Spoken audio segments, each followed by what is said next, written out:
and it seems like today was a little bit of a turning point in the war as far as the humanitarian crisis. At least it seemed to become a much bigger issue on the world stage. Can you talk a little bit about where you see this going in the future? Is it probably going to get worse, but on what scale do you think that might happen? Yeah, I think it's going to get worse, unfortunately. You have, I think, now more than 2 million refugees who've left Ukraine, and you have a large number of internally displaced persons. So, for example, I spoke last week to my protocol assistant, when I was at the embassy 20 years ago. Her daughter and grandchildren have evacuated to the west. She's actually still in Kyiv. But I had the impression that the Russians to date that had used some measure of restraint. But I think what we've been seeing in the last couple of days is that as the frustration grows that they have not achieved their military objectives more quickly, they're reverting to, I think, normal Russian tactics. And unfortunately, Russian military forces tend to be very heavy on artillery, and they seem to be using that artillery now in some cases rather indiscriminately. And we've seen that in Mariupol, Chernihiv, Kharkiv, and some of the suburbs around Kyiv. And I guess to the extent that frustration continues to grow in Moscow for faster results, yeah, we may see more of this. Of course, the horror story that everybody hopes will not happen is what happened to Grozny back in the 1990s, and then again in the Second Chechen War from 2000 to 2003, the capital of Chechnya, and it was basically leveled. Right. Talking about questions, wanted to know why Ukraine became such a big flashpoint in the last decade or so, how it's changed from when you were there. You know, the Trump's impeachment had to do with aid to Ukraine, withholding aid, and then now the invasion. So what about Ukraine makes it such a flashpoint and such a significant thing in the last decade or so? Yeah. Well, I think to explain the U.S. interest there, I mean, part of it was a successful Ukraine would make for a more stable and secure Europe. Part of it, though, and I kind of feel personal about this because I was involved in it, was when the Soviet Union collapsed, Ukraine had on its territory the world's third largest nuclear arsenal. And through negotiations, we in the United States got involved between the Russians and Ukrainians. Ukraine agreed to give that up, in large part because they had an assurance from Russia that Russia would respect Ukraine's sovereignty, its territorial integrity, and would not use force or threaten to use force against Ukraine. And of course, it's shredded all those things now. But I think why this has come to a head now, there are a couple of reasons. One is in the Kremlin, they became concerned that they were about to irretrievably lose Ukraine from Moscow's orbit. Now, and part of this is history. I mean, you have Russia and Ukraine are two countries, you know, in language, culture, history, they're thoroughly intertwined going back 1,000 years. They both claim the Kievan Rus in the 10th century as their founding state. But I think the Kremlin thought they were going to lose Ukraine. Now, I would argue that what Russia has done to Ukraine in the last 8 years, the seizure and then the annexation of Crimea, and then Russian instigation of what was originally called a separatist conflict in Donbass, but I think would never have happened or continued had the Russians not gotten involved. That's pushed Ukraine away from Russia and towards the West. I think there are a couple of other aspects. One is domestic political for Russia, and that is the Kremlin fears that a Western-oriented, democratic, and economically successful Ukraine in some ways is a nightmare for the Kremlin, because that would cause the Russian people to say, why can't we have the same political voice, the same democratic rights that they have in Ukraine? And so it's something of a matter of regime survival for the Kremlin. And the final point I would add is it's Vladimir Putin. I think this is a very emotional issue for him. In contrast, where I think he's normally much more calculating of costs and benefits. But if you read the speech that he gave on February 24, or the long essay he wrote last summer about Ukraine, he basically does not accept that Ukraine has the right to exist as a sovereign and independent state. And these come together, and we've now seen this Russian military action, which I think few people had expected 6 months ago. I mean, I was in Kyiv at the end of January, and the Ukrainians did not expect this. I mean, the Ukrainians thought that there might be military action it might be limited to the eastern part around Donbass, but they were not expecting anything like what has hit them in the last 2 weeks. So looking at leadership in Ukraine, we spent a lot of time focused on Putin in this story. And I'm really interested in, and also like the government of and how he runs everything with oligarchs. How is Ukraine run? Who is the leadership, singular and then sort of plural? What kind of government? And then sort of the story of the Ukrainian government, both the pre-Soviet links maybe, or since the fall, or since they left the Soviet Union, and perhaps even ties back to the imperial Russia. Yeah. No, I think Ukraine has, unfortunately, it's not had good leadership. A string of presidents who, and Ukraine is, there's the president, there's the prime minister, the bulk of the authority has tended to be in the president's hands. But for the last 30 years, they've kind of drawn back from doing the really hard things they have to do to make Ukraine a success story. And I compared Ukraine to Poland when I was there. These were two countries where gross domestic product per capita in 1990 was the same. Today, GDP per capita in Poland is 4 to 5 times what it is in Ukraine, because the Poles in the early 1990s made decisions that the Ukrainians did not make. So they haven't yet curbed the power of the oligarchs, who have business interests and economic interests that are inconsistent with what Ukraine needs in terms of having a flourishing economy. They haven't reformed the court system. Basically, you hear lots of stories of people in Western Ukraine going to Eastern Ukraine for a court decision because somebody could buy the judge there. And so it's really held Ukraine back. Zelensky was elected in 2019 with 73% of the vote in a runoff election, which his predecessor had actually started out, who was elected after the Maidan revolution in 2014, had actually been fairly vigorous on foreign for about 2 years and got some things done, but then sort of ran out of steam and really did not come to grips with the oligarch and the corruption problem. Zelensky ran as somebody who was going to fight corruption and the oligarchs, and started out well, but slowed down. And I think 6 or 8 months ago, most people were unsure whether his presidency was going to be successful or follow the path of his predecessors. Which I think surprised people. He's really come into his own the last 2 or 3 weeks as a wartime leader.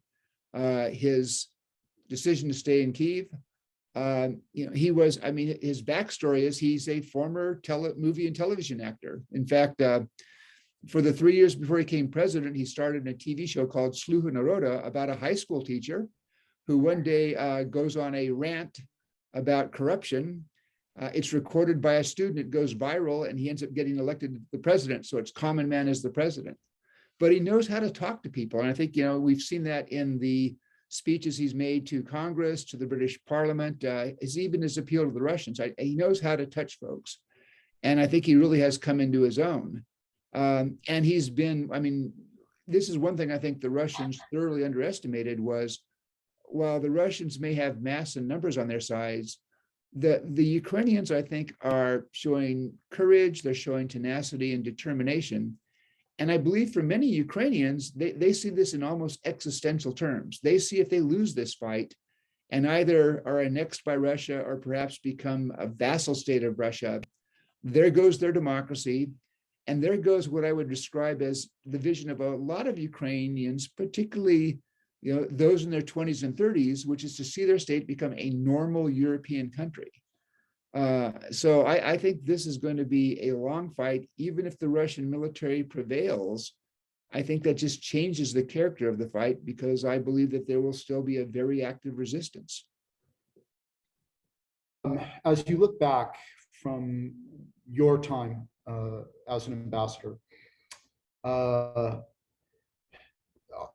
do you see any possible policy mistakes on the part of the various administrations that you were in or came after you, in terms of anything that could give justification to Putin, the expansion of NATO closer and closer Yeah. to Russia, for example? You know what I'm asking. Sure, yeah, yeah. No, I mean, I guess the thing I regret most about my term there, and what I think we should have done more is I think we should have pushed the Ukrainians harder on the need to change and to reform. And we should have been much more in their face about it. Because had we done that, it would be to the extent that they could build a successful economy, tramp down on corruption, it would have been a much more resilient state today. The NATO question, I mean, it's interesting. It's one that the Russians have charged. In fact, the Russians, up until the day they invaded, they sort of portrayed this really as a crisis between NATO and Russia. And about NATO enlargement, Putin says NATO aggressively expanded to our borders. That's false in a couple of ways. I mean, I was at the Clinton White House in the mid-1990s and working on NATO enlargement, or more on the NATO-Russia relationship. And we probably were overly optimistic about our ability to assuage Russian concerns. But the idea was, let's develop a NATO-Russia relationship in parallel with NATO enlargement, and basically make it so cooperative that the Russians wouldn't mind enlargement because they would see NATO as a security partner. We tried, we failed on that. The NATO-Russia relationship never realized what we thought it might be able to do. But even then, we tried to make NATO enlargement painless militarily to the Russians. So, for example, in 1997, before inviting any new countries to join, NATO said, there is no intention, no plan, no requirement to put nuclear weapons on the territory of new NATO members. And the implicit message to the Russians was, enlargement is not going to mean nuclear weapons getting closer to you. But NATO also said, there is no requirement for permanent stationing of substantial combat forces on the territory of new NATO members. And up until 2014, there were basically no combat units on the new members. There was, in the Baltic states, an air policing mission, which would be 6 to 8 aircraft, to make up for the fact that the 3 Baltic nations had no air force. And then we were building missile defense sites in Poland and Romania, but there were no real ground formations, except for exercises, but they would only very temporarily. And what changed in 2014 was, after the Russians seized Crimea and then provoked the conflict in Donbass, the Baltic states said, this is not the Russia we thought we had as a neighbor. And so NATO agreed to deploy multinational battle groups in Poland and each of the Baltic states. But we're only talking about units of maybe 1,000 to 1,500 troops. That's actually changed quite a bit in the last several weeks, given what the Russians are doing now. NATO has bulked up its presence in the eastern flank. But I guess I'd make a couple of other comments on NATO. There are 5 members of NATO, Norway, the 3 Baltic states, and Poland, that either border Russia or border the Kaliningrad exclave on the Baltic Sea. The last country, one of those 5 to joined NATO in 2004. So if this is about Russia's concern about NATO enlarging to its borders, why did it take 18 years? Moreover, in 2002, Vladimir Putin was in Rome for a meeting with NATO leaders at a summit meeting. And at that meeting, they signed a document basically reinvigorating the NATO-Russia relationship. And Putin signed that, knowing that later that year, NATO was going to extend a second round of invitations for countries to join the alliance, including the Baltic states. And he didn't react badly. I think his reaction against NATO has been more in the last 8 or 9 years.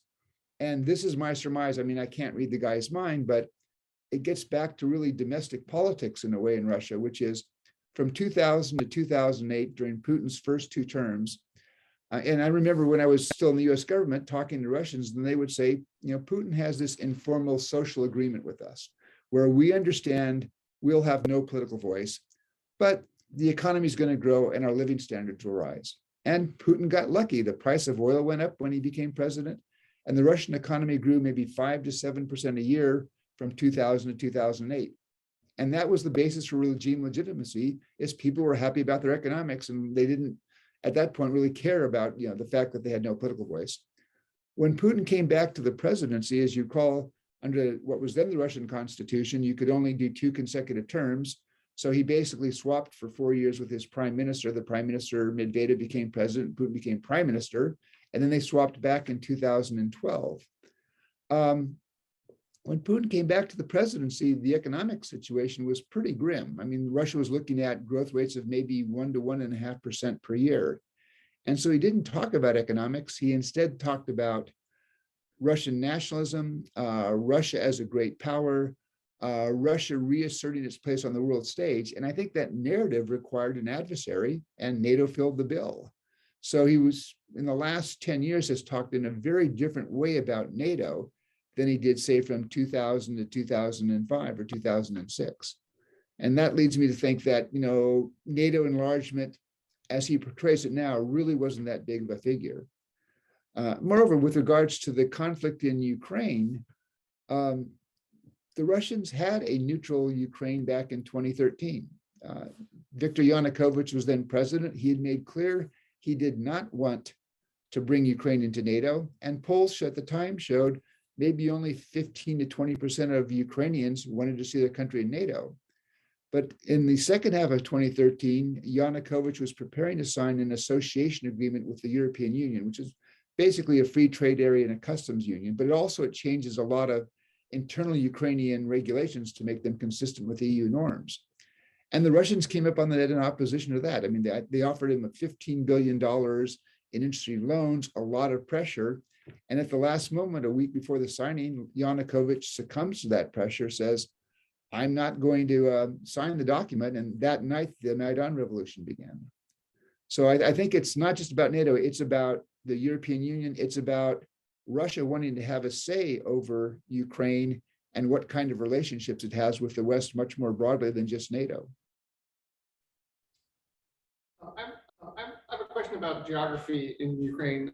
Much of the news is about cities, and it seems like Russia's plan is to try and encircle and hold siege to cities. Can people in the rural areas of Ukraine hold out? Are they self-sufficient enough to withstand a long war if Russia occupies just the cities? Yeah, no, I mean, a lot of Ukrainians in the cities, but also in the rural areas, have dachas and they have independent means. They all have their informal garden plots.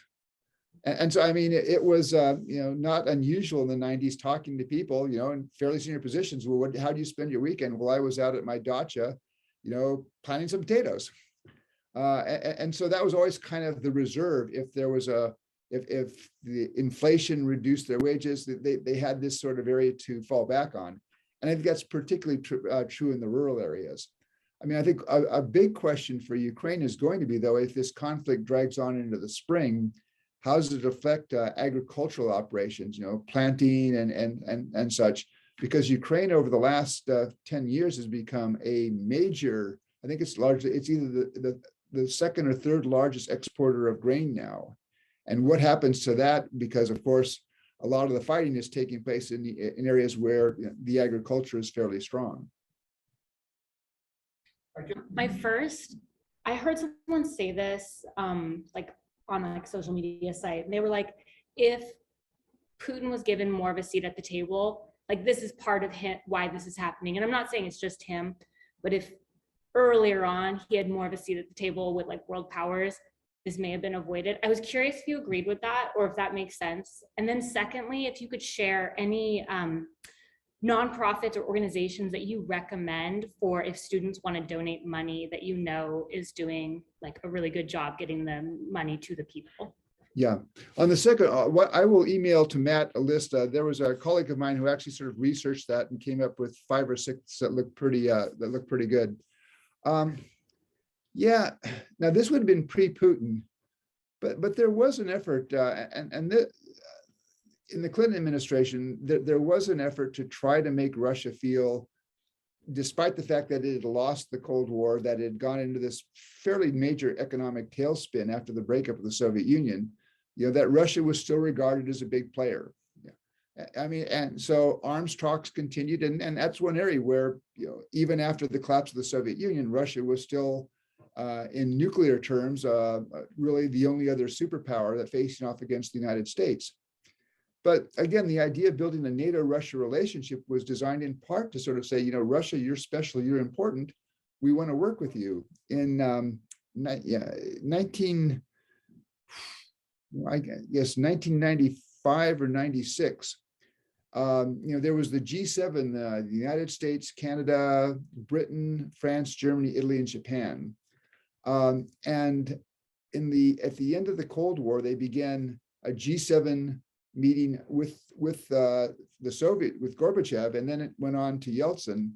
But again, as part of an effort to make the Russians feel that they were sort of a player, it became a G8 in probably 1997. Even though arguably Russia was a pretty shaky democracy and it really was an industrial power, not on par with the other seven. So there were efforts. I mean, there was a recognition that from the Russian perspective, for the Russian ego, this place in the world was important. And there were efforts to try to address that. I think you saw President Obama, when he came to office, the reset and trying to engage with Russia. And I think the reset actually succeeded for a first couple of years, but after 2 years, it ran out of gas. Now, I do think that President Obama did make one mistake when he referred to Russia as a regional power, which I think really cut into their ego. I think I've heard that Putin really resented that remark. But on the other hand, it's probably not off that mark. I mean, if you took away Russia's nuclear weapons, it doesn't really have a lot of ability to act outside the post-Soviet space. And what we've seen, I think, over the last 10 or 15 years is when it acts outside the post-Soviet space, it's usually to be in a disruptive way. So take the case of Syria, where the Russian military there has been, I think, central to keeping Assad in place. But whenever the question comes up about how do you address reconstruction and rehabilitation in Syria, the first thing the Russians say is, well, that's a job for the European Union. They don't want to pay for it. So I think there are some limitations on Russian power. Again, what they may find is, and this is one of the things, and Don may have addressed it, but I don't see the political goal of where they're going right now. Because if the Russians militarily defeat the Ukrainian military, which, again, most experts I talk to say, given the numbers, that's almost inevitable. I still think it's an if question rather than a when question, just because I think the Ukrainians have surprised the Russians quite a bit. But if the Russians defeat the Ukrainian military and they get to Kyiv and they depose the government and they put in a pro-Russian government, that government doesn't last 2 minutes after the Russian military leaves. And so what the Russians are going to find out is they're going to have a significant portion of their military basically garrisoning a Ukraine where the population is hostile, where the population is angry, where it's very, very nationalistic now, and a large number of them are armed. And so you can see this, it's not going to be over if they take out the military. It's going to be an occupation. There will be a resistance. There will be, I predict, dead soldiers on the Russian side going home every week. And I don't see how this, how the Kremlin gets out of that. It could be a huge drain on Russia, and it could then, coupled with this sort of political isolation and the impact of the economic sanctions, could be, I think, something that would really be a burden for Russia in the future. But that's unfortunately the course I think that Putin is now on. Well, thank you so much for your time. We really appreciate you joining us today. And we will share those charities too with teachers when you send them our way. And we will follow you on social media and look forward to some of the other things you're sharing with everyone. Okay, thanks very much. Thank you.